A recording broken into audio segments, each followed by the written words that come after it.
Hello, everyone. Welcome into the North Georgia Sports Report podcast. Will Cooper and Art Mosley bringing it to you here on September the 11th.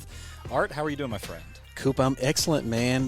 Just enjoying some of these fall temps we've been having over the last couple of weeks. It puts me in the mood for football, man. We've got high school going on. We're approaching the midway point of the season for high school. We've got college football getting started. NFL started last week. If you're a football junkie, a fan of fall, a fan of the pumpkin spice latte at Starbucks, this is your time of year. Yeah, it is. I mean, fall vibes are very high, getting ready for that. Of course, a break next week for a lot of people, so people getting amped up for that. I always wait to view my fall kind of time until after that break. Okay. Because I think after you get back from fall break, it's usually past the point of like 85 and above. Sure. Now, I can live with a fall day at 81. I can't live with a fall day at 91.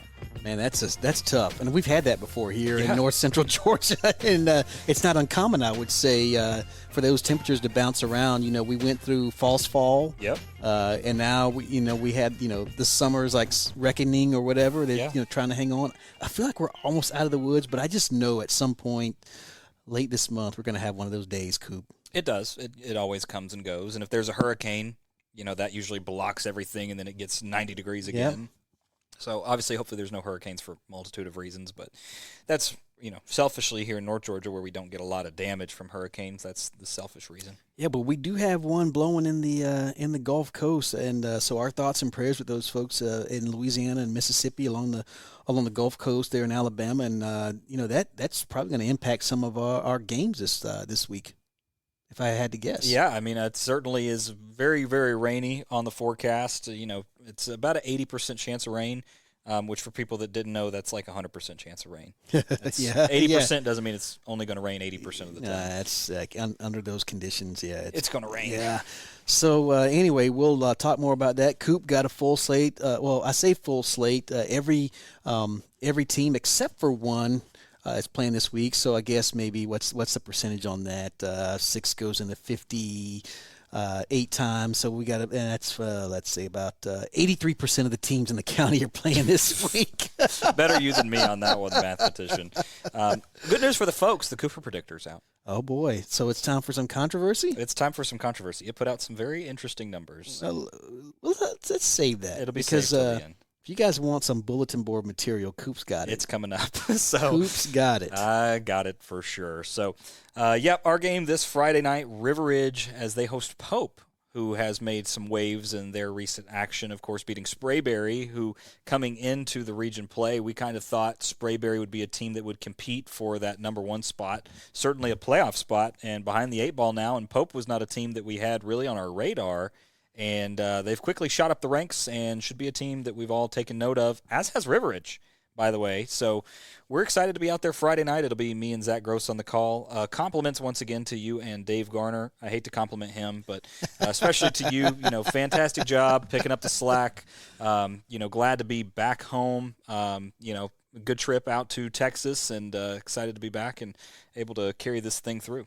Well, we missed you, and as Dave mentioned, man, we were just keeping your seat warm, Coop. So don't get too comfortable about being away from the broadcast booth here. It was a fun night. It was the weather was almost perfect, and for our Cherokee County team, it was a fantastic night, and we appreciate everyone joining us inside the broadcast booth on Friday night. And hey, come back. Join us again. Every week. Join us again on Friday. All 6 county teams are represented when they play. Absolutely. We'll go on there 7:20 or so-ish, give or take a few minutes, and join Will for the pregame. And Will and Zach will be on the call this week, and it ought to be fantastic. And if you guys haven't heard, again, Will, he's the golden boy. He sets you up right. It's almost like he's painting. I said almost. It's like it is. He's painting a picture of the game for you right in your living room, so you don't have to do anything, and he just paints that picture for you as a color commentator. And if you haven't heard Zach Gross, man, he has come up and he does a fantastic job breaking down, especially the line play, lines of scrimmage, offensive defenses, and he really gets into the weeds. He's kind of like I was going to say Tony Romo, but Romo was a quarterback. But he gives you that kind of analysis. Yeah, for sure. Very excited to have Zach and excited to have him back this week. So, well, thank you all for being with us. We should jump into some football. Let's do it, partner. All right. Well, we're going to start with a review of the Cherokee Warriors as they played Lambert last week. Cherokee does not have a game this week, so this will be a segmented section, but we would be remiss if we didn't mention the results from last Friday. So, look, for Cherokee, I think same old story in a lot of ways. Offense really good. That first half was incredible. They were up big time, and then the second half came around, and Lambert was able to score points in bunches, and the offense got halted in some regard. Still somewhat moved the ball effectively, but definitely a different looking second half. And I think for Cherokee sitting at 2-2, the loss to Lambert's not the biggest deal, because Lambert is probably a pretty good football team. Again, they came in 1-2, but they had played Mill Creek and Walton. The Walton Raiders, that is correct. So because of that, it's not exactly a team that Lambert had been beat up on by the bad teams of 6A. It was just the difference between what was there and what wasn't. So now we have a little bit clearer picture. For Cherokee, I think the answer is pretty simple. It's what we said last week on the podcast. We need to kind of get an understanding of what they're doing defensively. I mean, your offense scores 41 points. 6 days out of 7, that should be good enough to get you a win. So the defense does have to pick up some slack. They'll have the bye week this week to kind of right the ship. Your opinions, thoughts from that game coming out?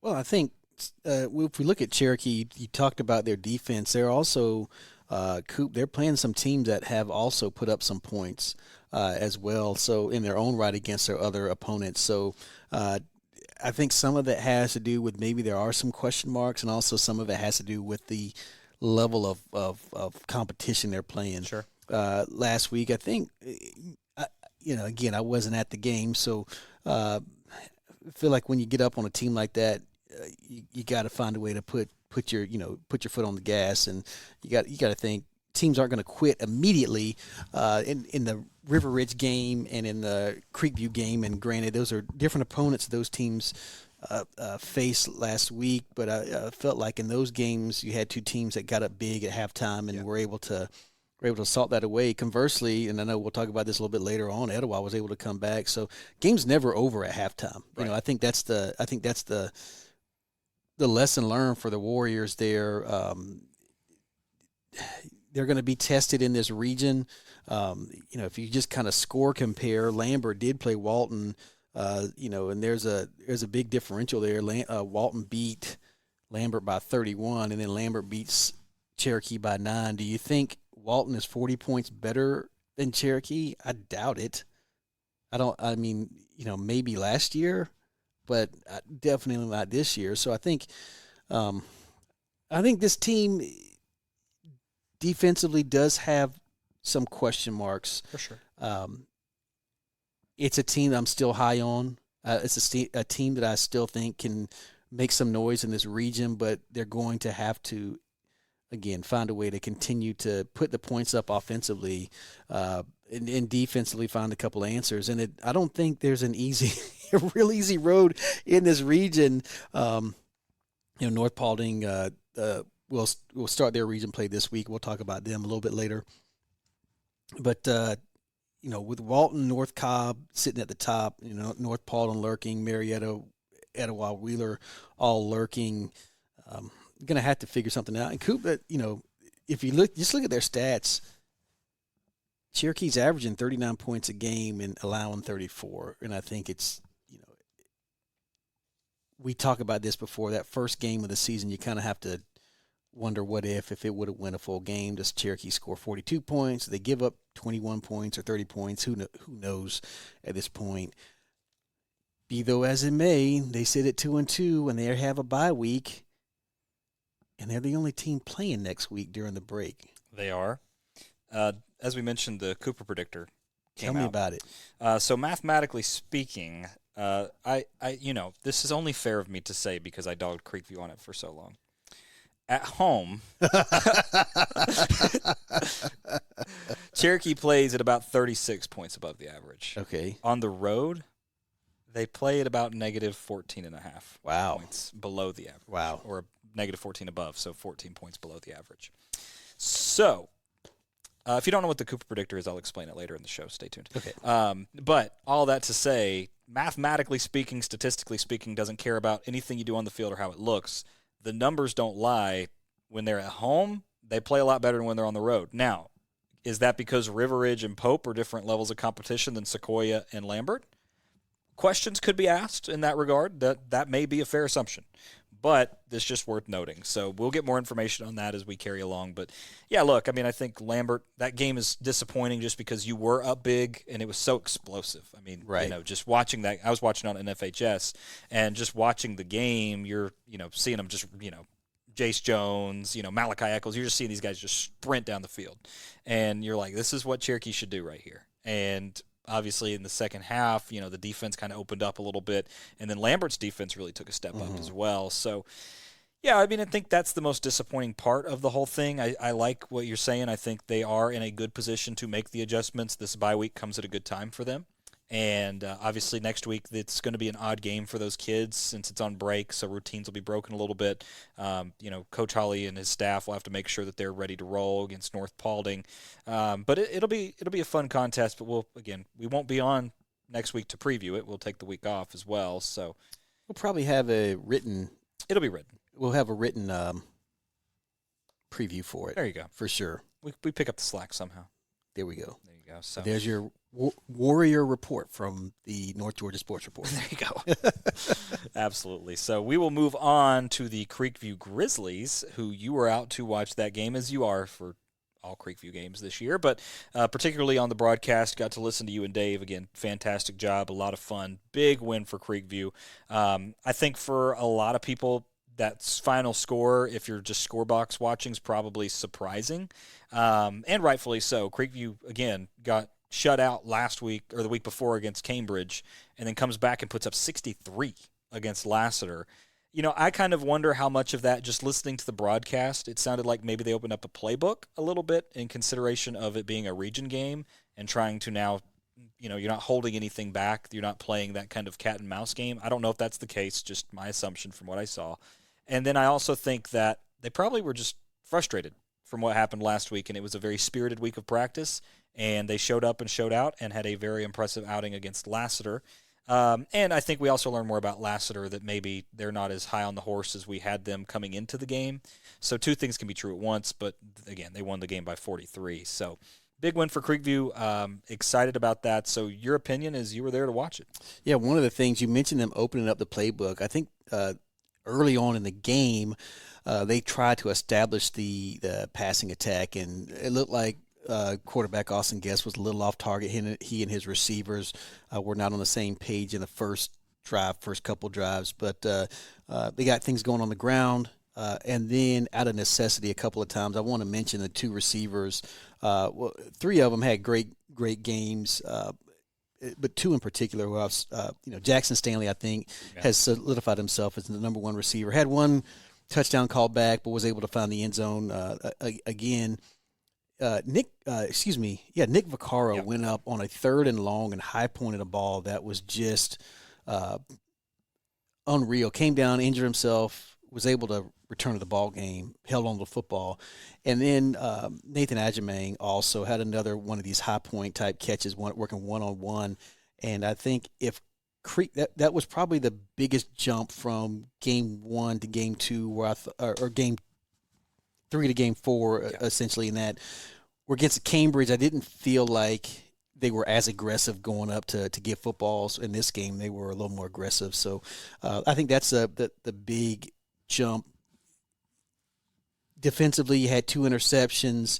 Andrew Hammond with a big pick to kind of set Creekview up early in the ball game, and then J.D. Russell had a pick late in the ball game, just a sophomore Coop, returned the ball all the way down to the 1-2 line. There was a horse collar tackle on the return. It was a quarterback, Mitch Seaman, who was just trying to do everything he could to keep Russell out from getting a pick 6. That's probably the shortest horse collar penalty I've ever seen in football because it's half the distance at that point. But Creekview looked good. Defensively, they looked good. They were able to get pressure on Seaman and kind of fluster him a little bit in the backfield. They were able to run the ball pretty well. It was a pretty clean game in terms of penalties. I'll talk a little bit more about Lassiter when we preview their game against Woodstock. But all in all, I thought Creekview bounced back very well. So one of the big things that, and I agree with everything said, not to just Sure. gloss over that statement, but so there's a couple of things that you look at when predicting games, and the number one thing is turnover margin. Mm-hmm. The second thing is explosive plays. Mm-hmm. Okay, Creekview averaged 19.7 yards per completion. Austin Guest averaged 20.8 yards per completion. The running game averaged 7.1 yards per carry.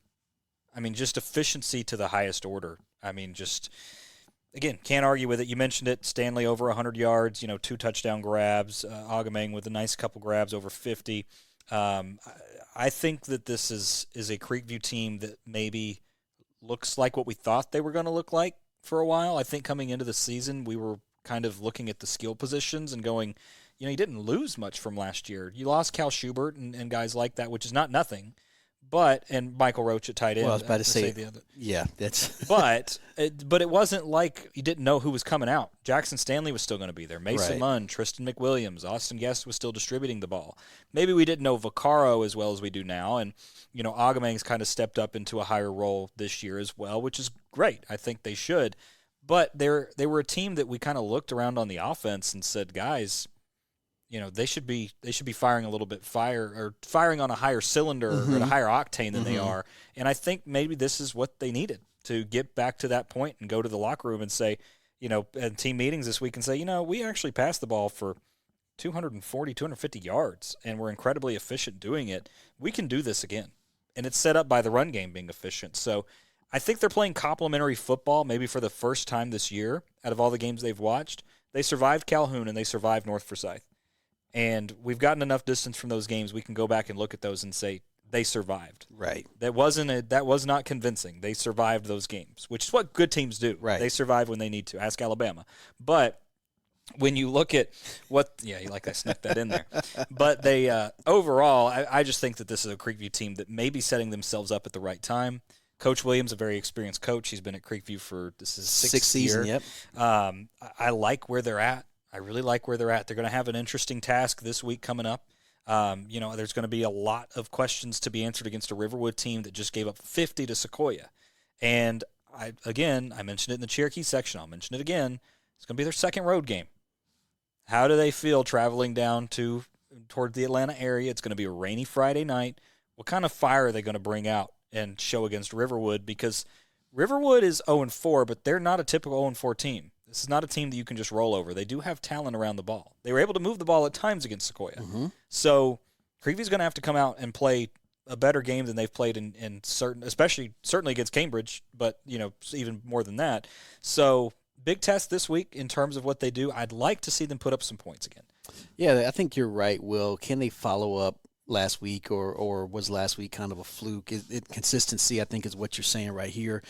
Riverwood, we talked about him last week when we mentioned Sequoia. Quarterback A.J. Rahal left the ball game last week, Coop. So we still don't know. We don't have an injury report whether or not he'll be available. They did have a freshman quarterback come in to replace him, Sam Abney. He did throw the ball a little bit. I don't expect them to be as much of a threat if Abney does play. Rahal had thrown, the receiver they go to most is Zach Stair. He's well over 500 yards or approaching 500 yards receiving. Rahal has thrown for 542 yards and 5 TDs, and actually Stair's at 463 yards and has caught all 5 TDs. So that's their offense. They do have a high major recruit on the offensive line, Sean Poirier, 6'5", 270. He's going to be a problem. I think one of the things I've noticed watching the Riverwood Sequoia game, Coop, is that I didn't notice a whole lot of Riverwood players on the sideline, meaning their numbers seem a little bit down. And I bring that up because I think a team that wants to run the football kind of wears a team like that down, where they're not very deep and can't shuttle guys in and out and have guys playing both ways the entire game. We mentioned the weather, and both teams have to play in that weather, right? So So I think that may play a factor. I always assume it plays a bigger factor in the passing game, and I don't know if Riverwood has enough offense to keep up, I guess, with Creekview. But I think it's incumbent upon Creekview to come out and put the pressure on Riverwood early, regardless of whether Ray Hall plays. You got to know if this young man does play. He's a big kid back there, 6'1", 195, looks a little bit bigger than that back there in Southpaw. So, notice that delivery for what that's worth. But I think that's a question mark. Will Creekview come out and play energized again on the road, a game before fall break, all the way down in Sandy Springs, where you don't know how many students are going to show up. You're not bringing that, home crowd advantage, I guess, traveling that far. But I think everything's in front of them where they want to be. You got an opportunity to be sitting 2-0, getting ready to go into the break. They do, and I think that's the biggest question for them is that, I think the schedule lined up well for them. They had some really tough tests, and then if you look at the way the region stacks up, at least in terms of the Cooper Predictor, they played the worst team in the region, and now they'll be playing the second worst. They kind of climb up the ladder gradually. Sure. So it's a way to increase competition. And again, home and away, I just want to see them score some points on the road. That's the thing. Defense travels. The offense hasn't traveled so much over the years. So that's what I would like to see. They'll have a chance to travel on Friday night. Again, that game at 7:30, and I hope to be providing you guys with some as long as I can keep my phone dry, I'll be providing you all with some score updates. Cool. We're excited for that. So again, that game at Riverwood. So if you're not able to make it down there, join us on Station Head, and we'll keep you updated on all the scores. Or to be there live, pretty much live tweeting the game in a way. Are you going to live tweet it, or are you just going to stick to us? What do you prefer, Coop? You can do whatever. Okay, it'll be a game time decision. Okay. I know live tweeting the North Forsyth game nearly killed you. So.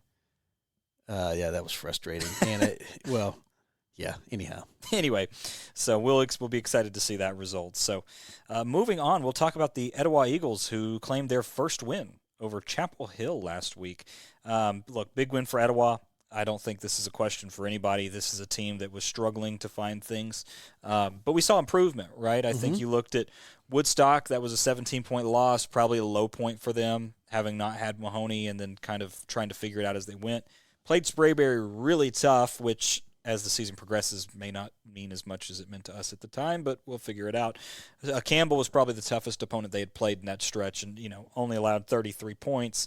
And then Chapel Hill, I think they turned the corner and found the offense a little bit. Won that game 24-22. Chapel Hill came into the game favored slightly, so Etowah probably a little bit better than a lot of the predictors were thinking they would be. Favored by who, Coop? Cal Preps and Maxwell both had it. Okay, and then the Turd Ferguson report had Etowah as a 1-point favorite, right? You did. Yeah, just checking. Yep. So I had no dog in the hunt. That's my system was not active, so nothing to say there. Sorry, I had to take my victory lap with Etowah. Yeah, you should. You should. That's boots on the ground. Sometimes you can't beat it.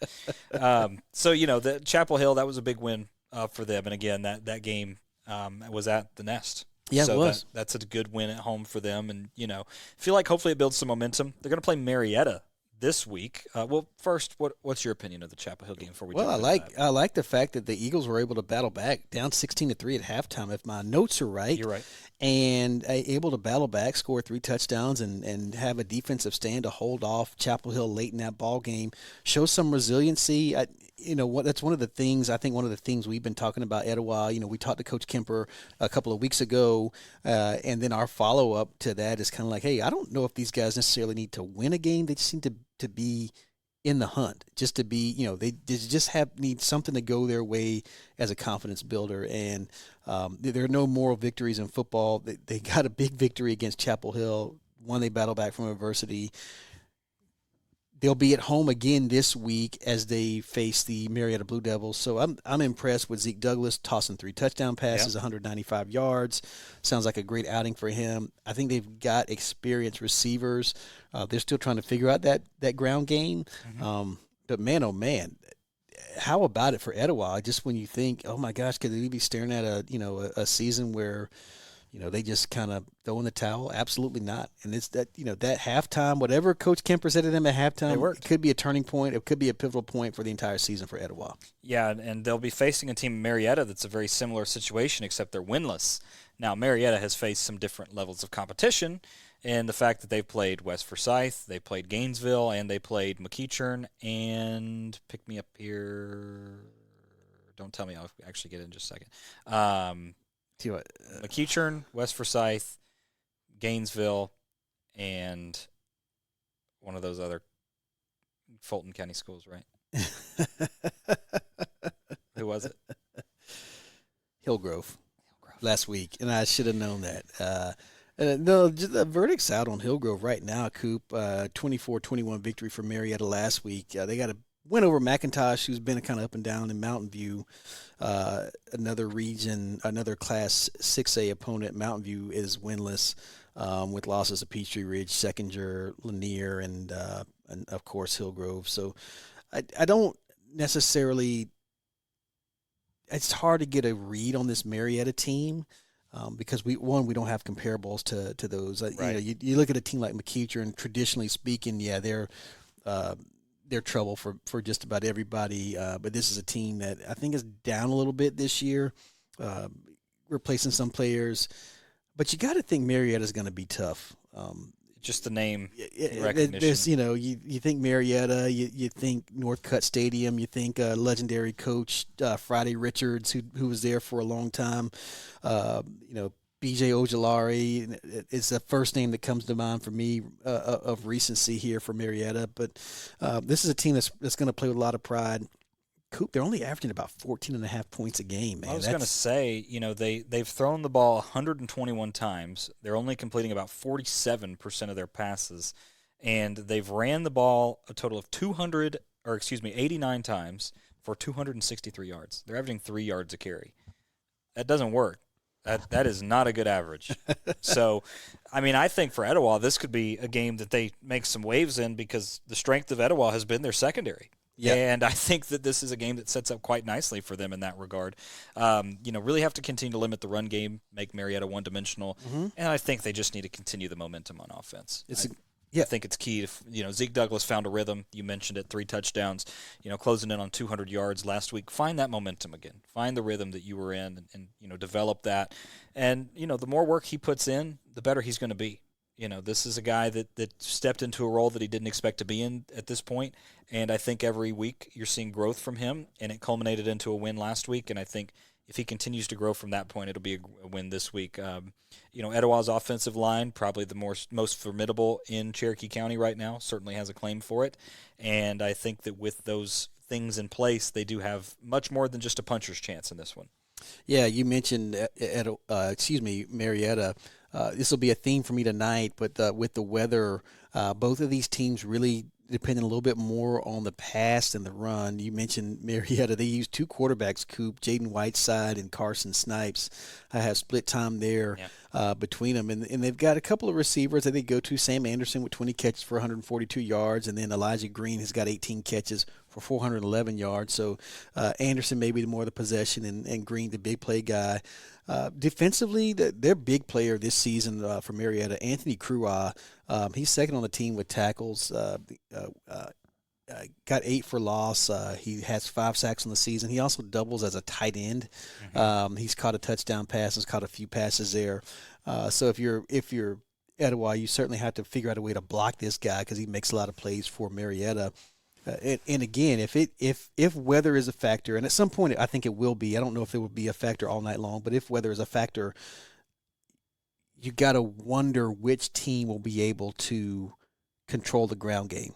Yes, and I think that's going to be the big question mark for both of these teams. I think this is going to be a competitive ball game because of their similarities. And you mentioned Marietta potentially more battle tested just because of a couple of their opponents. Yeah.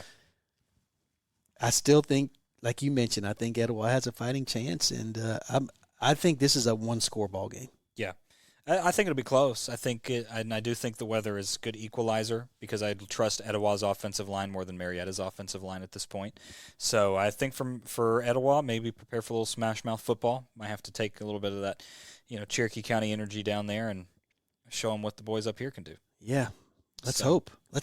Hope so. We'll be keeping an eye on that game on our broadcast. For sure. Make sure you join us for that. But big win for Etowah last week, and excited to see as they continue over, as that's the first game of the region schedule for them. Yeah, it is. So it's big. That's a big one, Coop. Yeah, you don't have not a whole lot of margin for error in that region. No, it's very tight, and there's a limited number of playoff spots. So absolutely. Got to figure that one out quick. So excited to see that game. So we will continue on and jump way down the alphabet. Yeah, let's do it. We're skipping over R, going right to S. Yeah. As we go to Sequoia, who continues their march towards supremacy as they won 50-7 over Riverwood. What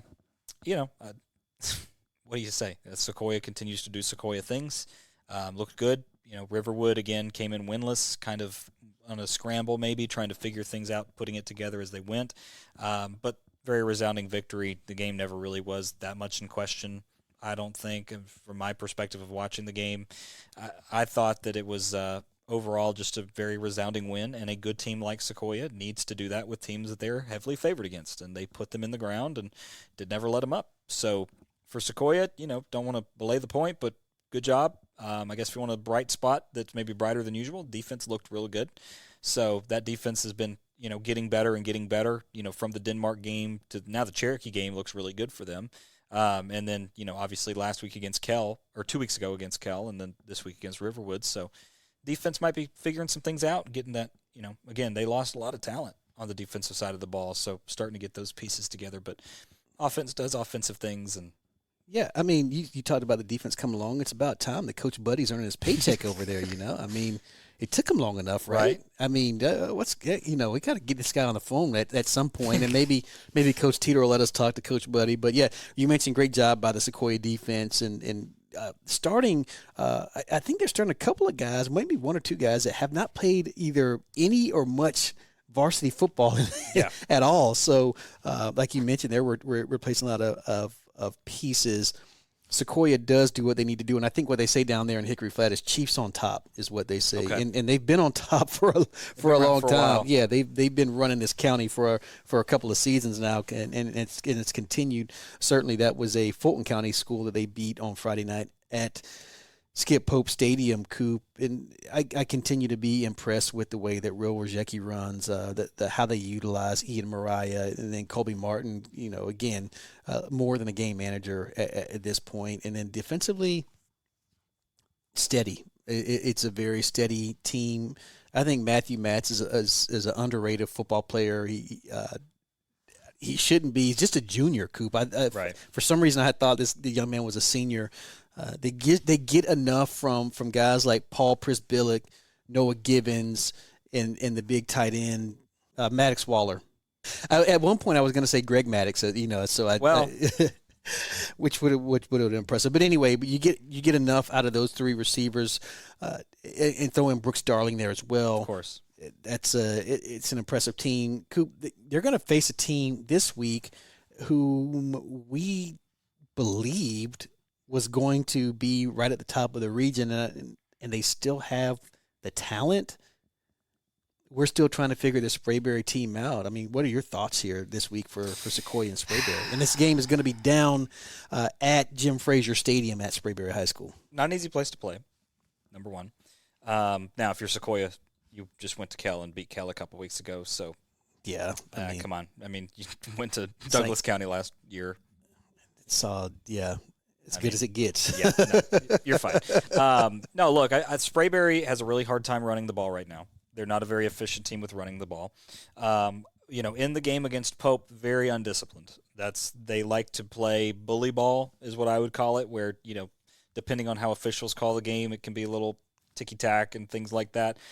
Sequoia is not a team that can be bullied around, is the thing. I don't see that being an intimidation factor for them. So, again, went to Douglas County. Think about last year. You went to Rabid Gap, went to Cedartown. Is Sprayberry more intimidating than those teams? No. Are they more intimidating than Kell? No. So overall, I don't see this being a game that favors Sprayberry really in any regard. Sprayberry does have a couple of talented corners. We've talked about it, 4 and 3 star on each, one on each side of the ball or on each side of the field. I don't think Sequoia really cares because they can just as happy just to hand it off up the gut to Rajecki and Mariah and just let it be and let them eat, because Sprayberry's not the best defense in the world, especially running the ball. But Sprayberry got picked apart by Pope last week in the secondary even. And it wasn't just, a guy we'll talk about later in Stutzer. It was, the running back J.T. Way had a couple of big catches, and the corners looked pretty pedestrian. So there's something going on over there where, for whatever reason, the defense is not clicking right now. This is a game that I see being higher scoring than probably most of the pundits would have it. I think that this is a game that Sequoia can, once again, score 30, 40 points. I think the biggest question is with Sprayberry's offense, they are going to have the home run hitters. Jaden Duckett, we saw him in person. He's a slippery guy, really hard to bring down. We saw, a couple of talented receivers they had last year that are back this year. I think overall you can't let Jaden Duckett beat you. I think you have to find ways to contain him, and Sequoia's defense has done very well with that in the beginning parts. I mean, even a guy like Savasier, Cherokee, that's mobile, even more than a lot of people give him credit for, he didn't have that many big rushes against Sequoia. He had a few, but not that many. So I like Sequoia in this one. I think it favors them very well. The Cooper predictor really likes them as well.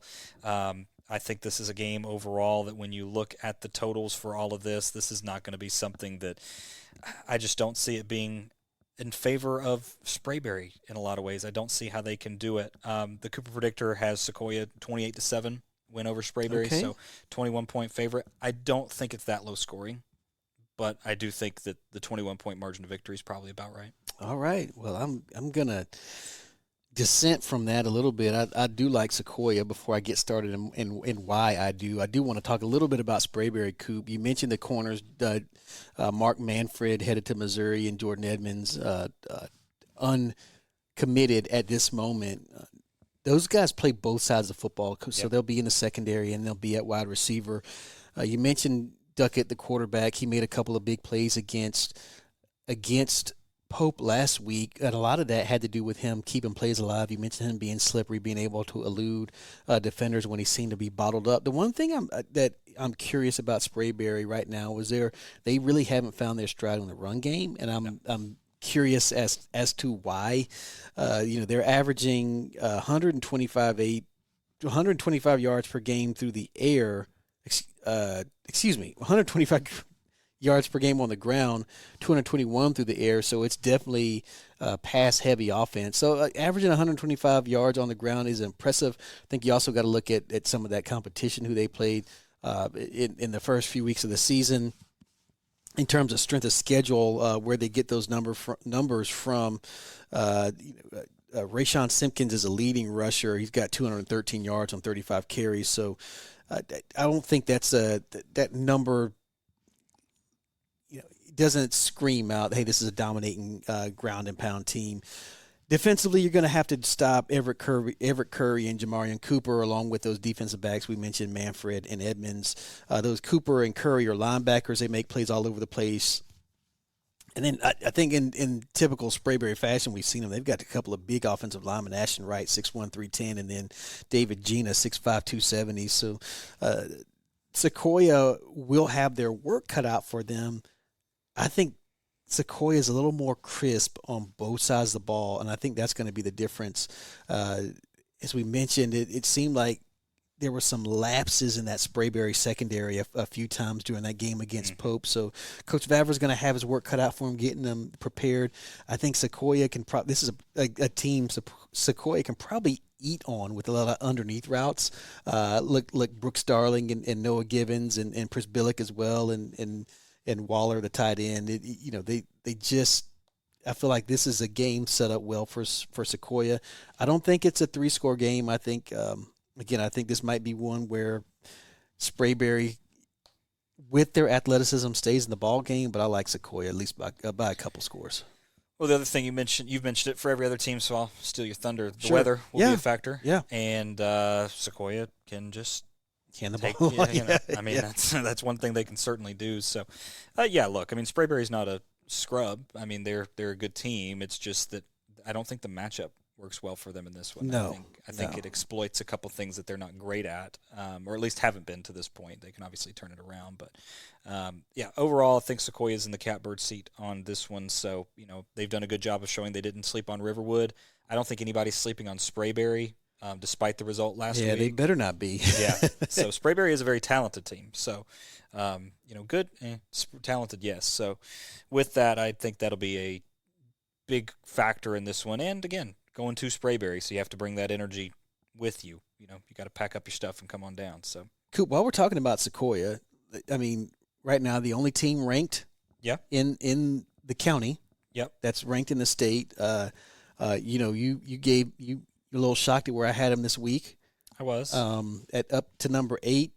The Georgia High School Football Daily has them ranked at number 9 this week, so we're not too far off there. I've got them ranked above Houston County, and I've got Rome out of the rankings for the first time in a long time. Can we talk about Rome just for a second, losing to Class A Division I Toombs County? Yeah, it's just a season too late for Rome to have there, or 2 seasons too late. You can pick whichever season you want, but go ahead.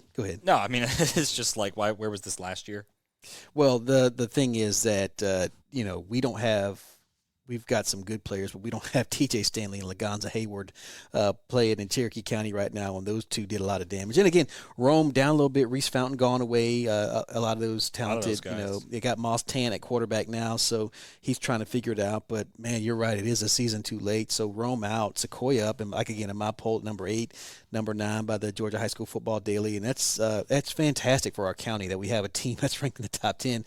Hopefully, we'll get a little more notoriety and recognition. Yeah, we should, and I think it'll be a big test for Sequoia as they continue. We've seen teams have that ranking. Sequoia's not unfamiliar with the rankings. Mm-hmm. They were in the rankings for most of the season in 2018.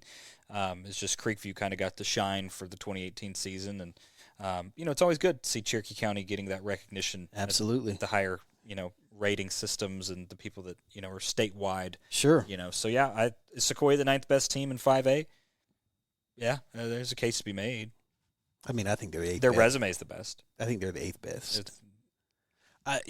Did you say their resume is the best, like in the state? No. Their resume is the 9th best. Okay. Yeah. No. I was going to say Milton and Gainesville and Thomas County Central might have something to say about that. No, I didn't. Freudian slip, folks. I didn't mean that. But yeah, look, I mean, and they're ranked in a number. AJC has them 9th, like you mentioned. 680 The Fan has them 9th. Maxwell Ratings has them 10th, which is probably about right. And then Score Atlanta has them at 10th as well. I'm going to tell you, they're the 8th best team in the state, not 10th. In 5A. In that class, yeah. Well, we're being precise here. Just want to be precise. So, in any event, that's our thoughts on the Sequoia Chiefs. We appreciate everybody over Hickory Flat who listens in. And I tell you what, if we've made any mistakes about the Sequoia Chiefs, I am sure I will get a text message on Friday morning about it. Better you than me. So, all right. With that, we will move on to Woodstock, who last week took their first loss of the season against a River Ridge team that we'll talk about here in moments. Look, for Woodstock, probably the scores, we talked about it before we came on air. The score's not really indicative of what could have been. They turned the ball over a couple of times that really allowed River Ridge to score quickly. And you looked up and it was River Ridge was up 14-21-0. And Woodstock fought back, and, at half they had some plays, and you kind of thought, okay, second half this might be competitive. River Ridge did a good job coming out of the locker room and silencing those thoughts from the Woodstock crowd. So, for Woodstock, I think that they've overcome adversity before. They're clearly very familiar with that side of things and starting to get accustomed to winning now. So I think it benefits them in a lot of ways. I think it also benefits them that this week they're going to face Lassiter, who, again, according to the Cooper Predictor, is the worst team in the region. Ouch. So that probably helps them a tremendous amount in terms of getting ready to kind of step up, amp up in the, as they go further along. So not a get-right game. You don't ever want to label things that. That's not smart, but they do host the game. So, I think it helps that it's at the Woodshed. Get the crowd behind you. Get ready for that fall break. And then, because on the other side, it's rough. They got to play Creekview, Pope, and Sequoia back-to-back. So, this is a big opportunity for them to continue to have their name in that playoff conversation. Lassiter is a team they beat last year, first win they had, Mm-hmm. 2 years or 2.5 years at that point. So for Woodstock, I would like to see some effort from them and come back out and show that was a blip and they can put it in the rearview mirror, which I feel strongly they'll be able to. But, your opinions of the game against River Ridge there. Yeah, I think Woodstock still probably about maybe a year away from River Ridge, and I think you've got just the depth that Coach Devine is still trying to build in this team. And you hit the nail on the head. The 2 turnovers early, deep in their own territory, that River Ridge was able to convert to points. And I think, Coop, the game was about 16-0 before you blinked. And River Ridge was relentless. They didn't let up in that ball game. Woodstock was able to run the ball a little bit. We saw some of Burmeister's live arm, but I thought River Ridge was able to get after the quarterback a little bit too. So Woodstock, toughest game on their schedule last week to date was last week against River Ridge. They've got a quick turnaround. Again, this is a team that's looking to establish the run game against a Lassiter team that gave up almost 250 yards of rushing last week, if my numbers are right. So certainly an opportunity if the weather is a factor. This is an opportunity. Woodstock is going to have to defend against the pass. Lassiter does not run the ball as much. I will tell you, Mitch Seaman did have a quick hitter, and I say quick hitter, it was about a 68-yard touchdown run as they spread the Creekview defense out, and then had great matchups. And Seaman just took the ball from the shotgun snap and took off up the field. Nobody was able to catch him. His main receiver is going to be a guy by the name of Collins Price. They're going to throw the ball to him a lot. We've also saw Gavin Rose and then Levi Munt catch a couple of passes. They don't run the ball very well. It's not a big offensive and defensive line for Lassiter. So I think guys like Quincy Constant and Nate Washington will be able to get some pressure up the field against Lassiter. The one thing I would say, and we'll see if Lassiter continues to use this young man, one of the best kickoff returners in the state, plays for Lassiter. He's just a freshman, Jude Galloway. He took one back 75 yards against Creekview last week, had another big return. I don't have his yard per game average return, but he's got 2 touchdowns in the books already. He is very fast, very electric, and I got to think that Coach Tome will try to get the ball in his hands. And Coach Tome and Coach Sheehan over there will try to get the ball in his hands a little bit more. They do have a few weapons offensively for Lassiter, but I think Woodstock might just be a little bit bigger, and I think that's going to be a problem for Lassiter this week. Yeah, he averages 41.7. Yeah, don't kick the ball to him. Yeah, just that's on 7 returns. If anybody from Woodstock is listening, yeah, don't kick the ball to Jude Galloway. And they try to disguise him a little bit back there, Coop, but they do a fantastic job in the return game. Yeah, so definitely a guy to keep an eye on there. Again, I think this game probably favors Woodstock in a sense of that they run the ball incredibly well, and I think that it may not be as high scoring as the 63-20 result that happened at Creekview last week. I think it's probably a little bit more controlled. I do still like where they're at in terms of this matchup.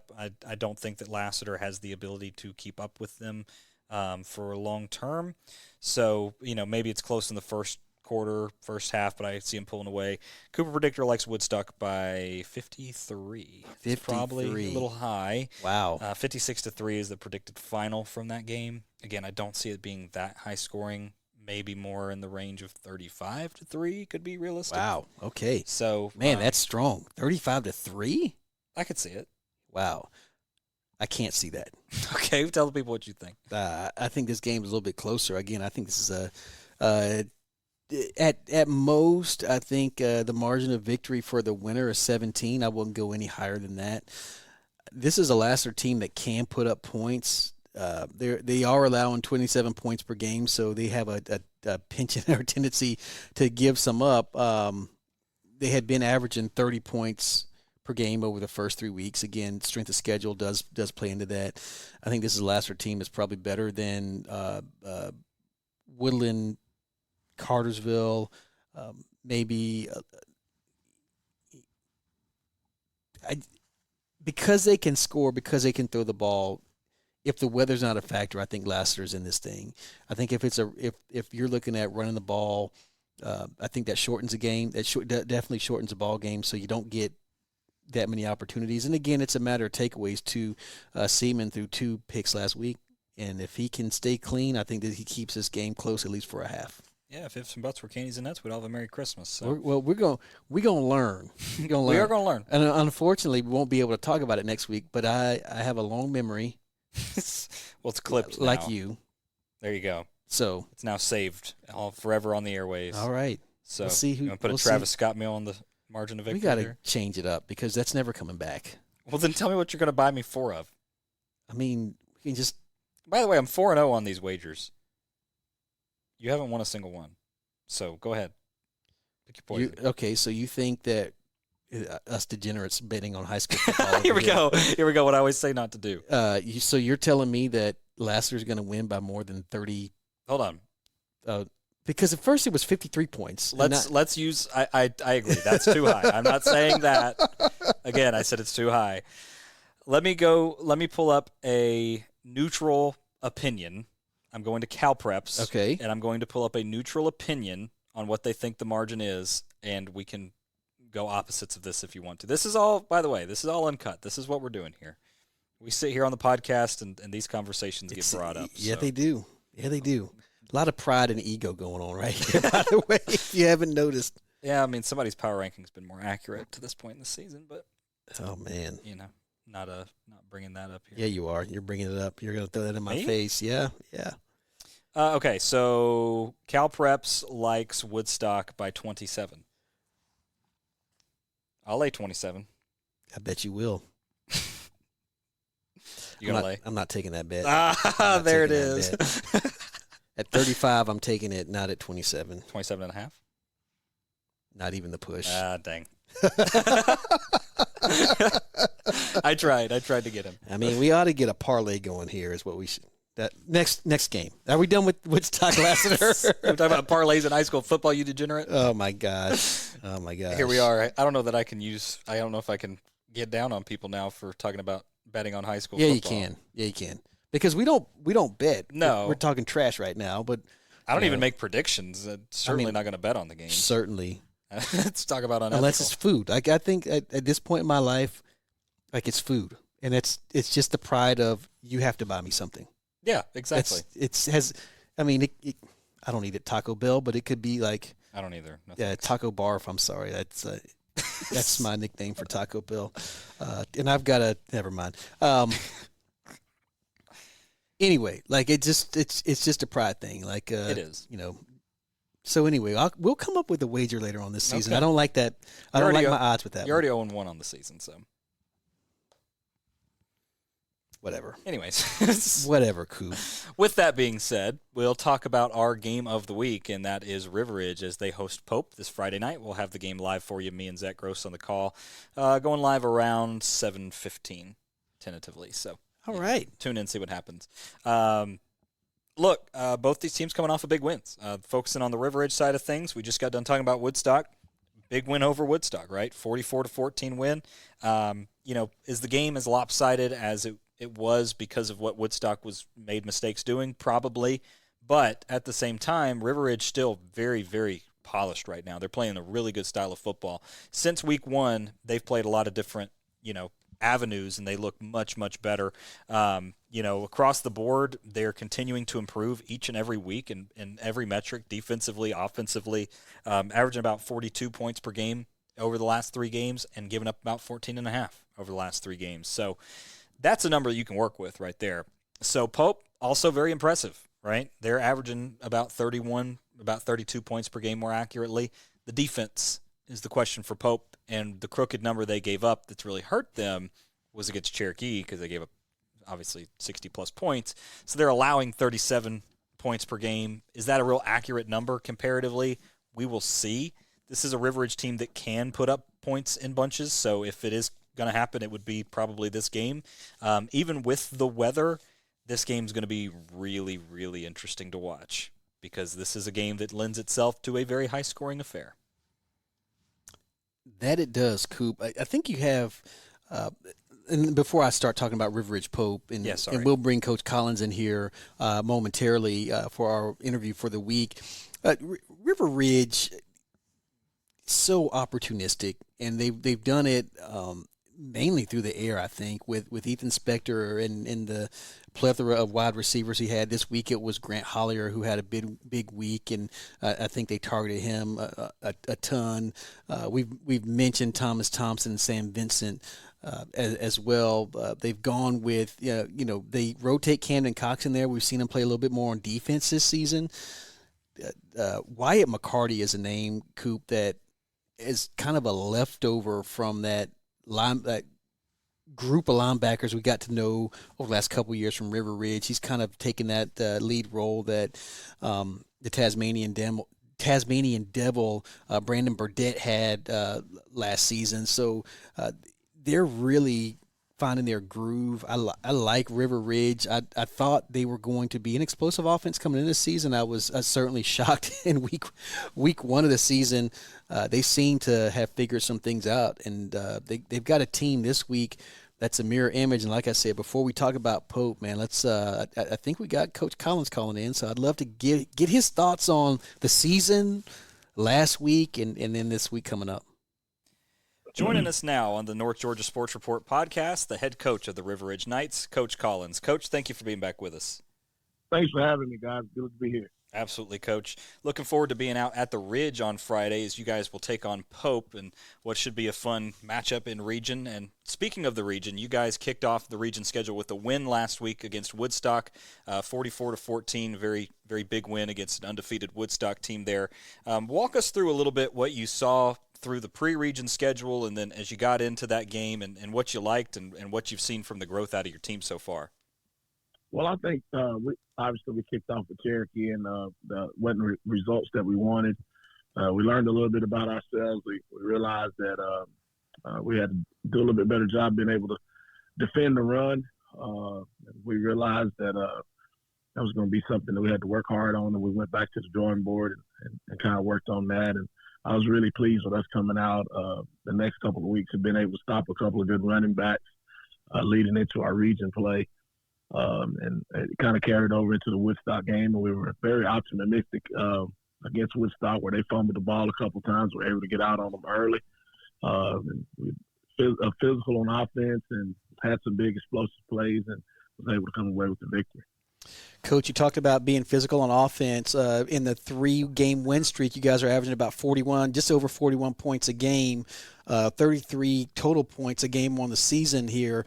One of the things I noticed looking at the film from that game is Grant Hollier, who was may have been a little not as explosive or what we expected. We expect this kid to come out and catch 10 passes for 215 yards every time.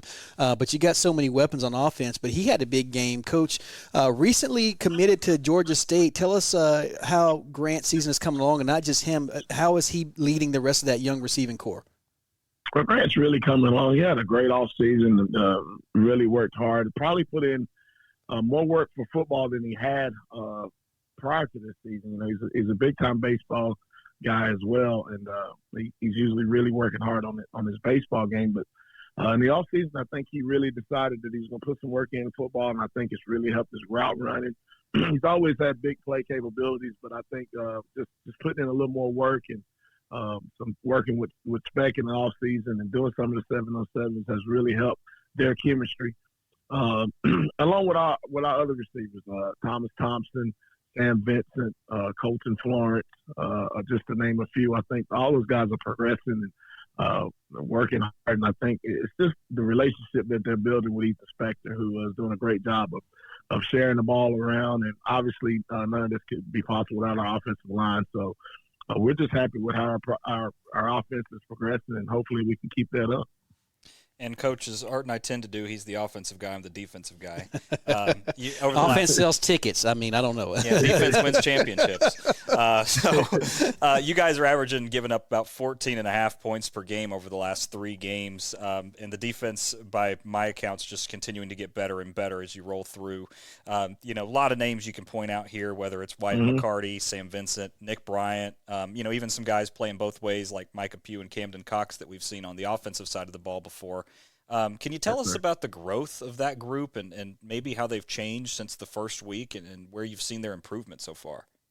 You know what? I think, honestly, it was the first time I spoke to you guys when we were going into the Cherokee game, I believe it was, and you guys kind of alluded to, we were young on defense and maybe didn't have as many returners, and it really didn't dawn on me. And honestly, probably until we got out there against Cherokee, I was like, yeah, got some lack of experience out here. You could just kind of tell that it was, the first time out, and they were just having to get used to the speed of the game. And I think, man, they've came so far since that night. And I think they again become a physical group. I think they're playing together well. They're playing for the right reasons, playing for one another. They played hard that night, but they were kind of playing outside the system, just excited, trying to make plays. And I think the progression is the main thing is just doing their job and trying to do their job and to the best of their ability and trusting the person next to them. And they're starting to play well as a unit. I hope we can keep that up because we have a big test coming ahead of us this week. Coach, you have a big test. And again, on the phone with Coach Mike Collins, the head coach of the River Ridge Knights. Before we get to that big test, you talked about us speaking about your team early in the season.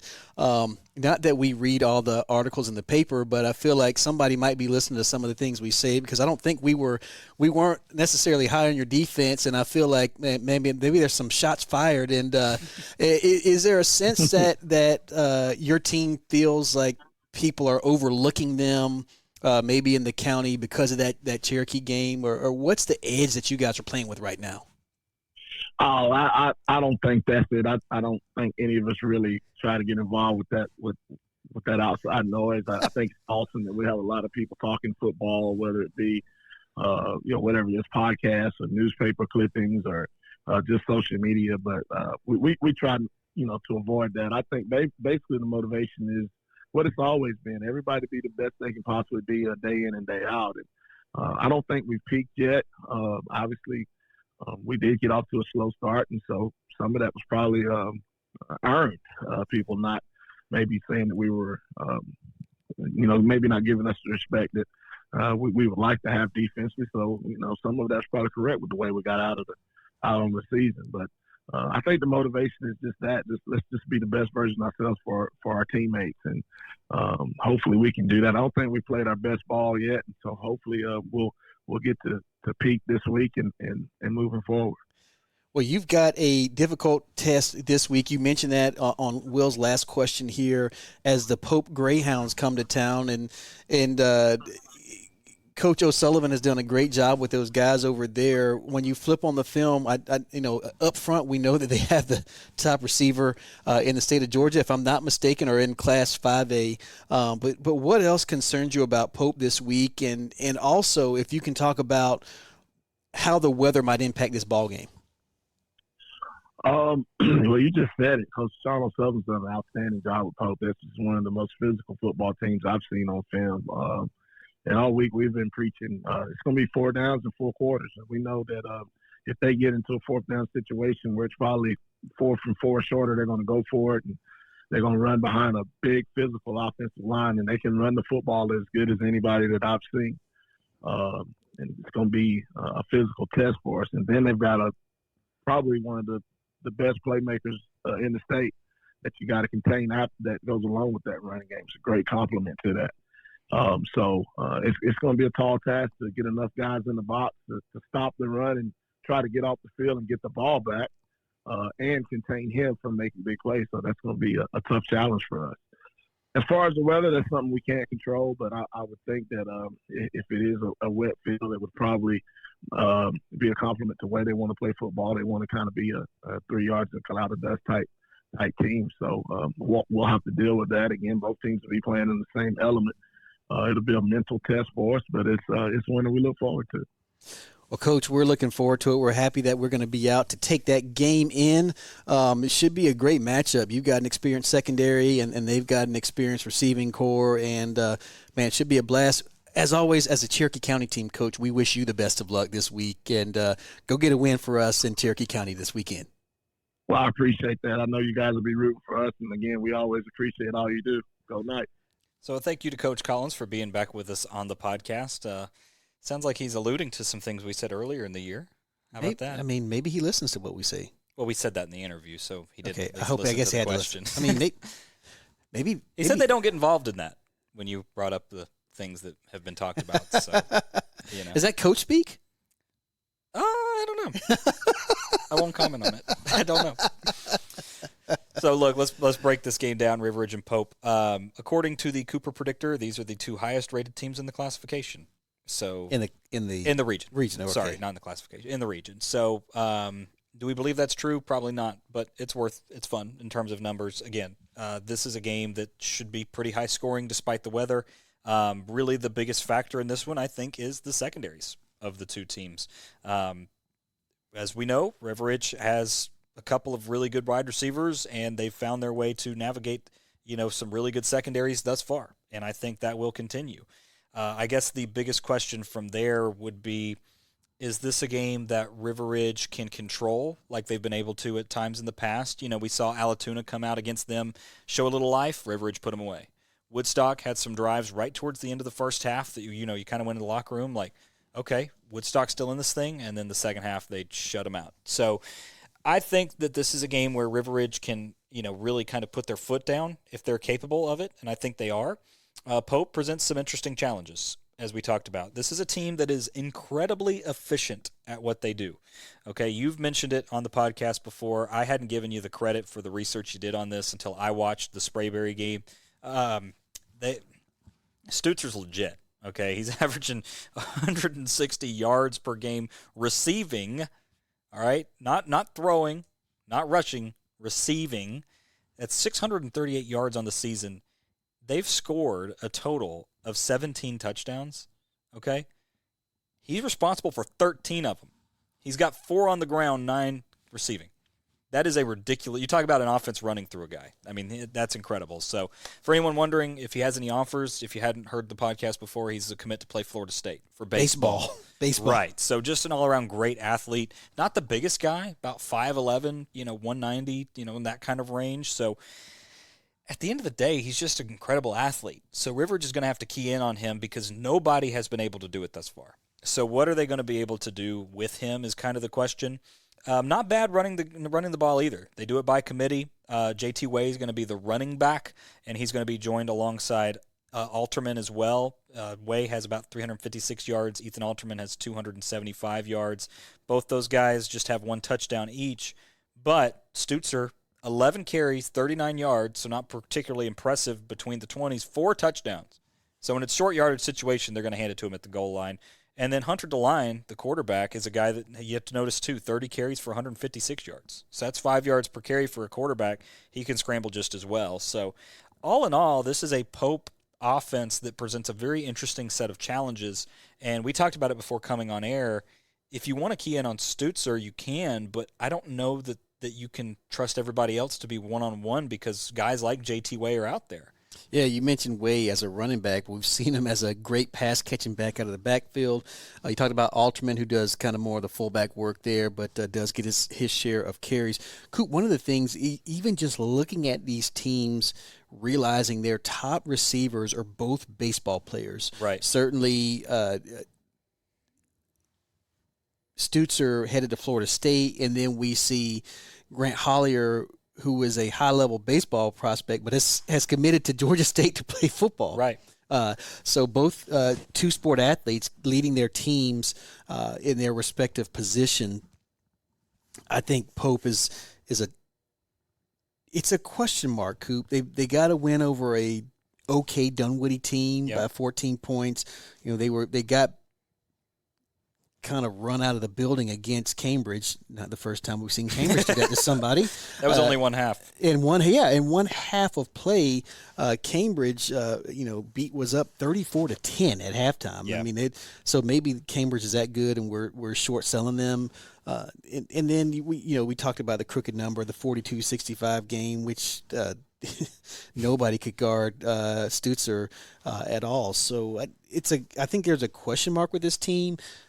For Pope, I think there was nothing better for them than to get that win over Sprayberry to really put the pressure on, put them kind of in their rear view as they've still got the teams that we think are going to be competitive, the River Ridges, the Creek Views, the certainly this week against River Ridge, and even a team like Woodstock that could give them some trouble. You got to find a way to slow down Stutzer. I think that's the most important thing if you're River Ridge. Can you establish a ground game? Mm-hmm. Well, to answer that, this Pope defense is not all that great in terms of negative plays, right? Okay. It's called chaos plays, right? Okay. They have 7 tackles for loss in the entire year and 4 sacks. Wow. Okay. That's it. So they average about a sack a game, which is fine. It's not good. Mm-hmm. It's definitely not, it's really actually not even fine. That's pretty bad. But 7 tackles for loss in high school football. You forced a total of 11 negative plays over 4 games, which, by the way, your defense played like 100 snaps against Cherokee. So they were probably a little tired. Yeah, but still, I mean, like at a certain point, that's just not enough chaos plays. They have forced 0 turnovers. None. They also haven't thrown any interceptions, Coop. True, they're incredibly efficient on offense.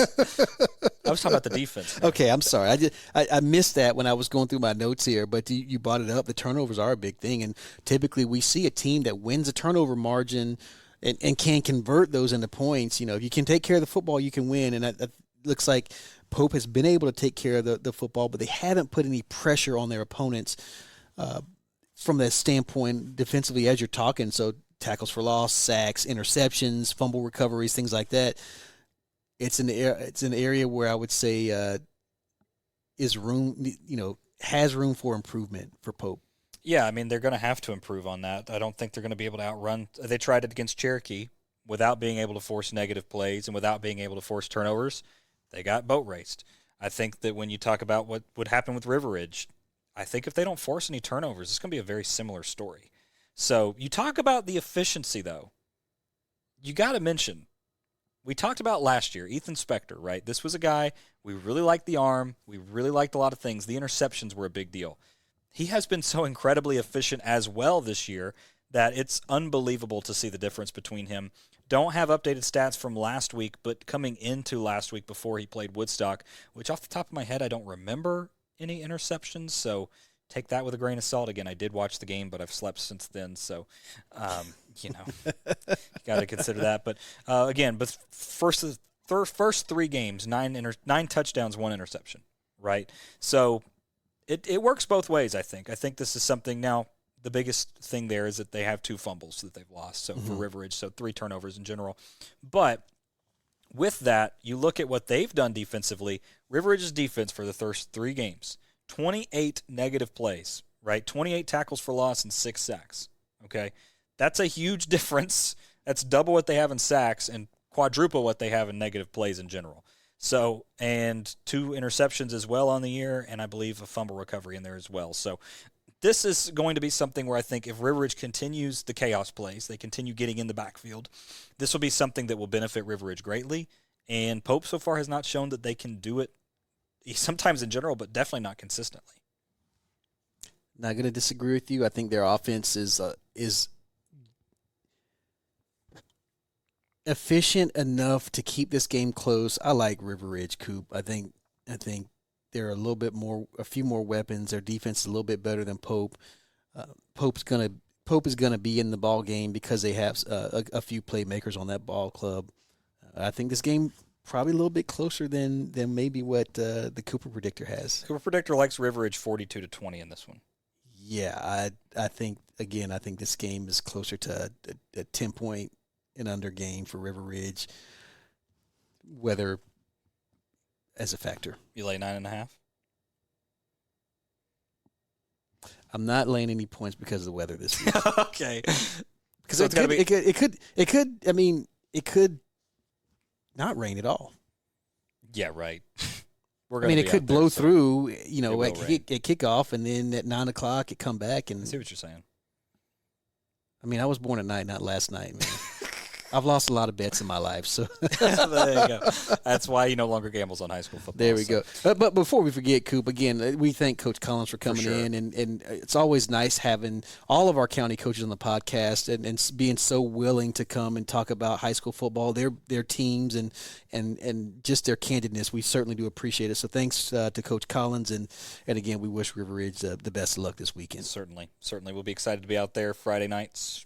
Station Head app, stationhead.com. Again, going live 7:15, 7:20 around there. So tune in and join us. If you don't have the app downloaded yet, what are we doing? Come on, guys. I'm telling you what, it's 2024. Get with the program. Come on. So it is, we'll be excited to be out there. And if you need a guide on it, it's on all of our social media pages with the video. You can see how to download it and how to join us right there. Absolutely. Cool. We got some other games big games around the state. I just want to touch on these before we get to our rankings, kind of our trash talk segment. There you go. More or less. Okay. First, want to start off in Region 5, 6A. We mentioned that they get started off in Region play this week. North Cobb will play North Paulding, and Wheeler and Walton will tangle. Walton, a team that's Wheeler, a team, that's a little down this season. So we'll see if Walton, where is Walton the same Walton once we get to region play, and then we'll find out a little bit more about North Paulding this week, as well as they take on North Cobb, a team that I'm high on in that region. I've got them kind of slated as the number 1 seed. And then some state games, Coop, interesting games. Lowndes will play Carrollton will play Gainesville. Buford is at Douglas County. Lee County at Colquitt County. Milton will travel to face Blessed Trinity. Roswell will host Westlake. Cambridge will host Calhoun. That's a game that's going to be a fun game to see. That we can kind of get an understanding on how good Cambridge is. Pickens will host White County, and Gilmer is at Westminster. Just a few games that I thought kind of made me think this is a big week in high school football. Most of these games that I mentioned are non-region games, as these teams kind of close out their non-region slate of the schedule. So we get some really good ones across the state. We'll get to really get a barometer on how good Gainesville is as a 5A team playing the number 1 team in Class 6A, in my opinion. A big matchup in 6A where Buford is traveling to Douglas County. So, and then Milton at Blessed Trinity, we got the chance to see Blessed Trinity last season. They were a young team.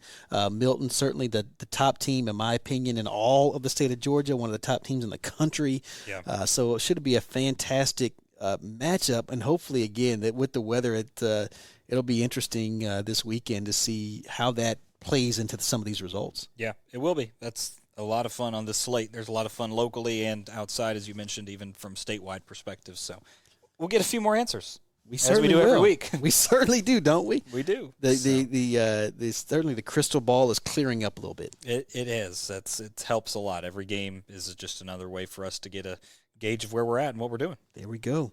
You ready to talk some trash? Yeah, why not? Hey, it's our Cherokee County Power Rankings, sponsored by the Hickory Flat Garlic Company, home of the finest, purveyors of the finest garlic in north central Georgia. Perfect. You can find them at the Canton Farmers Market on Saturdays during the summer. And now that we're done with summer, you can't find them there, Coop. Oh, no.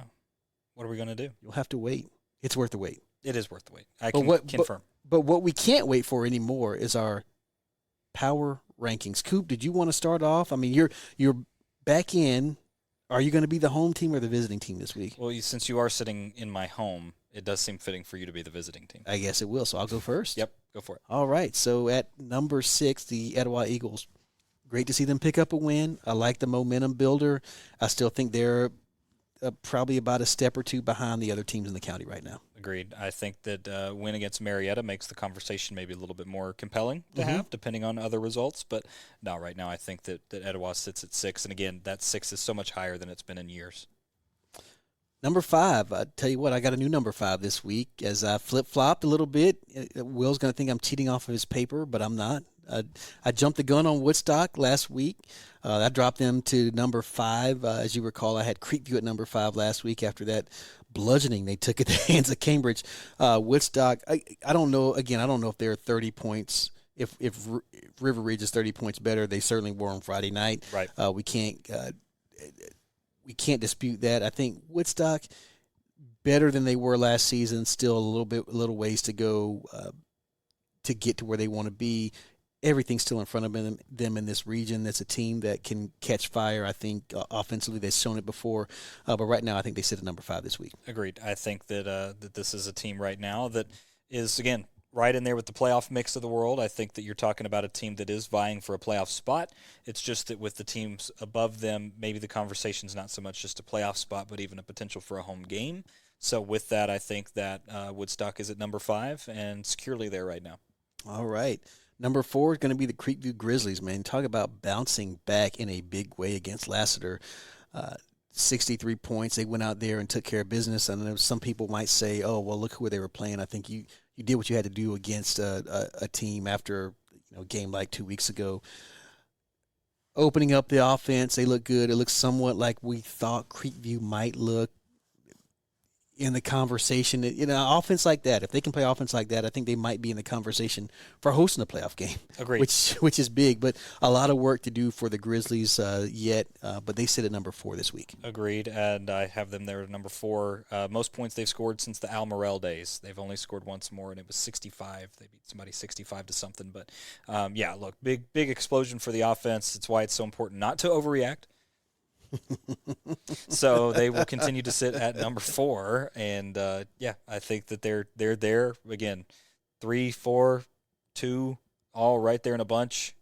Tough to discriminate between them right now until we get some better results from what happens even in between them or common opponents. So you kind of can chalk the Cambridge game up to Cambridge being good, Creekview being off that night, and they got back to form and really even a different level. I think they stepped it up. So let's see if they can continue that step up, and very solid number 4. All right, number 3, the River Ridge Knights. Coop, a team we talked about before. We expected big things out of them in terms of offensive production. You can't throw it out because it's on their ledger, but throw out that rain-shortened, weather-shortened game, and this team is averaging above 40 points, about maybe a little bit ahead of what I thought they would be scoring per game. Coach Collins has got the Knights clicking. Again, that same conversation in that Region 6-5A. This is a team that's competing for a home playoff spot. I'm still not sold on the fact that they can win the region. So maybe some bulletin board material from me to them. But I think that this is a team that certainly is in contention, in one of the teams I think that can give Sequoia a run for their money. I think if they lined up today, I still like Sequoia right now. But River Ridge coming on strong at number 3, and look out. It's possible, Coop, that they might end up even higher than the team that they lost to by the end of the season. Yeah, Cherokee number 3. A lot of good things from Cherokee we've seen. It's just inconsistency. The rankings are nothing more than a projection of the rest of the year. Right. So we mentioned that. Yep. We have 4 games to choose from now. It's no longer just Cherokee versus River Ridge. And the head-to-head matters, certainly does, because without that head-to-head, River Ridge would have been ahead of them for a while. So I just think that Cherokee right now is having some struggles defensively that we did not see rear their head until recently, and hopefully they take the bye week and can correct those, but I do have Cherokee at number 3 currently. Wow, so you went ahead and I did it. Jumped. You did it. You did it. A little overreaction? I don't think so, because I have, again, you have 3 games outside of that to get a gauge of what's happened. And, the Denmark win continues to look better. The win against Allatoona is a win against Allatoona, but I think the fact that they really put it down on Woodstock. If Cherokee and Woodstock lined up right now and Cherokee was favored by 30, I wouldn't touch it with a 10-foot pole. So in that regard, I think that you kind of have to give the lean to River Ridge. Okay. So Cherokee will be at number 3. I still like the head-to-head, even though we had a few more games to look at. I think Cherokee was better then. I think if they lined up again, I think Cherokee wins that game. I don't think it's. I think it's a little bit closer. I think these two teams are very close. But I still like. I still think River Ridge is at 3, and certainly that makes me believe that Cherokee is at number 2 this week. Not panicking. This loss was an out of county loss. Again, I know we have to. We don't have apples. The only apples to apple comparison is a week 1 game that's almost a month and rain ago. Shortened. Right. Yeah. So we don't know. Maybe River Ridge comes back and maybe and wins that game, or maybe it's 63-55. Well, that's what I would say, right, is that we've seen Cherokee come out of the locker room and have struggles against Lambert. They did, right? That game was much different at the end of the first half than it was in the fourth quarter. So, look, I think that, again, your rankings are based on what you think is going to happen in the future, and the only information we have is what we know from here. And if I'm using a half to discredit the last 3 games, I'm not willing to do it to that extent. I think that they've grown, and sitting here at this week right now, if River Ridge and Cherokee played, it's going to be much more competitive than 21-7, because that would never be the final. Because they're not getting held to 21 nor 7. Neither one of them's getting held to that. But overall, I do like where River Ridge is at again, number 2 for me. So it's just I think that they continue to grow. I think they're finding the pieces that they need. They're utilizing them correctly. We asked Coach Collins. We've seen Camden Cox, Micah Pugh work both ways. Nick Bryant switched over to the defensive side of the ball. I think they're piecing it together in the way that they need to and putting the athletes where they need to go, and that's not something we saw a lot of in week 1. That's growth. That's coaching. That's kids coming along. Speaking of coming along, man, the Sequoia Chiefs. Yeah, sitting number 1. Number again. 1 for the last 20 weeks of high school football rankings we've done. Look, you can't move Sequoia. You beat a team 50-7. What more do you want me to say? Just steady. Again, when we talked to Coach Holly about Sequoia, and he made a comment, I think this is probably the best compliment you can get from one of your from your opposition is this is a team that knows what their identity is. Exactly. And they, again, not super sexy, not flashy. They just go out there and get the job done. You mentioned the defense coming along. The offense is doing great. Consistency, I think, is what we're getting out of Sequoia. They're taking advantage of all of their opportunities. They're not wasting one, averaging 37 points a game right now, over the 30-point mark, 3 out of their 4 games. The close, their smallest margin of victory has been 3 points, Denmark and Kell, but just a team that's gone on the road and done it. They've done it at home. They've done it on a plane, in a train, in a box. They've done it with green eggs and ham, and they've done it with Sam I Am. They are just – wow, really good literature. You like that alliteration? There. Yeah, it's still right from Dr. Seuss, man. So I didn't know you could read books like that. That's going to win the Wayback Machine, Coop. Okay. In any event, the Sequoia Chiefs, my number 1 team this week. Shout out again. I mentioned on the broadcast. I'll say it again. Shout out to Coach Jack Mon, a product of Duval, and only the folks from Jacksonville will know about that. No, I think everybody knows about it because everybody's obnoxious from Jacksonville. Yeah, can I tell you where that came from, Coop? Now that this is a sidebar. It used to be so underground in Jacksonville. So it used to be played in the nightclubs in Jacksonville, right, among the ethnic nightclubs, okay? So you'd hear it on the radio, late night jams, whatever, and the DJ would have somebody come in and just say, Duval. And at some point in the last, 7 to 10 years. I think the Jaguars. Well, it certainly is because it's, and for those that don't know, Duval County is where Jacksonville's a county seat of Duval County, so that's the kind of the battle cry for. It's been like an underground battle cry, but it's like the battle cry for the Jaguars now. And anytime you see somebody from Jacksonville, you just kind of you shout it out, and they're like, yeah, everybody else around you is like, what is wrong with these people from Duval County? So anyway, Coach Jack Mon, a product of Paxson High School, for the advanced studies, has actually become a rival of my high school, Coop, Stanton College Prep down there in Jacksonville. But Coach Jack Mon, a fellow Duval County Public School product, doing great things at Sequoia High School. Well, thank you for that tie-in. That was very enlightening. Appreciate that history lesson there. You got it, man. Look, I love history, Coop. American history. Oh, yeah. From the period of the American Revolution up to World War I is my favorite. So if you ever want to talk history with me, man, you know. Well, as Ron Swanson said, anything that happened before July 4th, 1776 was a mistake. Don't overthink it. It's from a... Okay. Carry on. Let's switch gears here. All right, because I know there's something. You're holding this pad, and you look like you're so excited because you're about to jump into some numbers. You look like a statistics nerd that's really ready to dive into some numbers here. And this is one thing I know about numbers, Coop. They don't lie. They don't have feelings. They don't have emotions. They just tell the truth. Cooper Predictor predicted high school football games correctly 84% of the time last year, 82% of the time the first year we did this. This is the third year. Formula has not changed. It has a number. This is a rating. Okay, rankings are what you think are going to happen if they played today. Ratings are based on what you've done. So just to clarify that for anyone who hears these numbers and goes, oh my gosh, he thinks this is going to happen. Again, this is not my thoughts. I put it into my calculator, and it comes out with these numbers. I had nothing to do with it other than feeding it. So let's go over the region and rank the teams. All right, let's do it, Coop. Number 1 in the rating is River Ridge. Okay. Number 2 in the rating is Pope. Okay. Number 3 in the rating is Sequoia. Okay. Number 4 in the rating is Creekview. Okay. Number 5 in the rating is Woodstock. All right. Number 6 in the rating is Sprayberry. Okay. Number 7 in the rating is Riverwood. And number 8 in the rating is Lassiter. Interesting.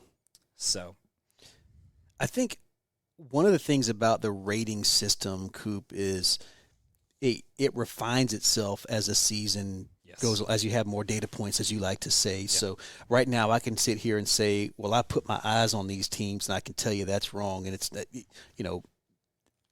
there is a level of, okay, yeah, maybe Pope's numbers are a little bit different because they haven't played, this right. team or that team. And this, the Cooper Predictor, as you mentioned before, takes into account strength of schedule. So it's probably not too far off of where it would be. And if we look at what came out I think it was today or yesterday in Georgia High School Football Daily, they kind of ranked the playoff early today. Playoff seedings. And I think there was an error in our region 6-5A because it had River Ridge listed as a 3 and the 4 seed, if I'm not mistaken. So be interested to see if they would have had Pope, Sprayberry, or Woodstock somewhere in that mix. At this point, I think Pope is kind of leader in the clubhouse, and I don't know if that's a number 4 seed or number 3 seed. I think my playoff teams right now, I don't do a rating system, but if I'm just prognosticating early off the top here, you're looking at Sequoia, River Ridge, Creekview, and Pope, and somewhere in that order. I'm not giving an order right now, but I think those are your playoff teams right now. Agreed. I don't disagree with that. Again, the Cooper Predictor does nothing but just view what's already happened, and it doesn't look past this week. Mm-hmm. So with that information in mind, I just wanted the people to know, because we get questions about it. And how it works, by the way, I can't give you the formula, but it factors in strength of schedule, offensive performance, defensive performance, and those against the average. Mm-hmm. So the biggest thing it factors in is strength of schedule, because in high school football, that is the king. Absolutely. So I think that's one of the things where maybe Cal Preps doesn't necessarily dig into. That's more of a historical based formulation. It is, and it's much more cut and dry. They don't go next level, which is what I like to think this does, which is how you get to a 80% plus clip. Well, how about Region 5 Class 6A, Coop? What are we looking at here? These teams have not played any region games yet. Yeah, I don't have this one done entirely. Okay. I can tell you Cherokee sits at about a factor of 20, which for anyone that doesn't know, that doesn't mean anything to them. Etowah's a factor of 3. That means that if they played, Cherokee would be an 8-point favorite over Etowah. Okay. All right. Is it a little cold on Cherokee? Yes. Frosty, man. It is. They've allowed 43 points per game. Frosty. So that's why that's that way. I can do that next week. I didn't have enough information for some of the teams that have only played 3 games and a half in the first game. You have to have 3 data points for it to work. So that's why it didn't come out last week, because I was not about to use Cherokee and River Ridge, who played a half, to predict what was going to happen in the future. Well, it should be interesting as we look at these teams just on paper here. Again, I think North Cobb and Walton are probably the leaders in the clubhouse. North Cobb and Walton. I think North at next level. I think you're looking at North Paulding. Cherokee is in the mix, and then I think the Marietta Wheeler game, I believe, is a playoff elimination game, and it's so early in the season to say that. But you're fighting uphill after that one, because I think these are the 2 teams that are probably struggling the most in this region. Marietta Wheeler, and certainly Etowah with picking up a win, but if you're Etowah, you have to beat those teams. Agreed. In order to and get somewhere. Right. Towards an upset, right? Which we'll learn more when we learn more about North Paulding and Walton. Where absolutely. So, all right, well, folks, that'll do it for us. Thank you for being with us. Join us Friday night. Stationhead app, stationhead.com. Art will be at Creekview feeding us updates. We'll be keeping you updated on all the Cherokee County games going on. Get you ready to send out for fall break. So if you're heading out early Friday night, tune over and join us. Absolutely, join us. We'll keep, like you said, we'll keep you updated on all 5 teams playing in the county. We'll have some other scores from around the area, and maybe we'll have a Dave Garner roast. You know, Dave, I have to mention this. I felt like his feelings were a little hurt because he was like, man, you guys really talk a lot of trash about me. So I was trying to think of something nice to say about Dave here. Better you than me. You know, I am. I kind of have a soft spot in my heart for Fat kids. Senior citizens. You know. Okay. I will say that you know, it was great having Dave, and probably the consummate professional. Yeah. In terms of most people who are like the face of a broadcast, and he's been that before. You know, he's going to be up there and be a diva, but Dave did. He did have a hand in setting up the equipment. He actually plugged in the headphones, so that was big. That was the hardest thing. And showing up, I think, might have been the second hardest thing for him. But that's usually that is usually the biggest factor. So anyway, I couldn't resist giving my guy Dave Garner a hard time, especially when he's not here to defend himself. Yeah, because Dave, this is what I know. People talk about the ones they love, man, and we talk about you an awful lot when you're not around. But oh man, say shout out to Creekview, Mecca Grant, and Dr. Pruitt for having us out last week, and Coach Cates over there and the whole staff. We really appreciate you get your hospitality. We didn't mention that before, but I do want to mention that as well. Always a great time when we're over at the Grizzly Den, and always a great time when we're anywhere out in person in Cherokee County. And I know you guys are going to have a great time on Friday night. We're looking forward to being out at the Ridge Friday night, 7:20. Me and Zach Gross on the call. Make sure you come and join us, everybody. Thank you all so much for being with us. So long, folks. We'll see you in a couple of weeks.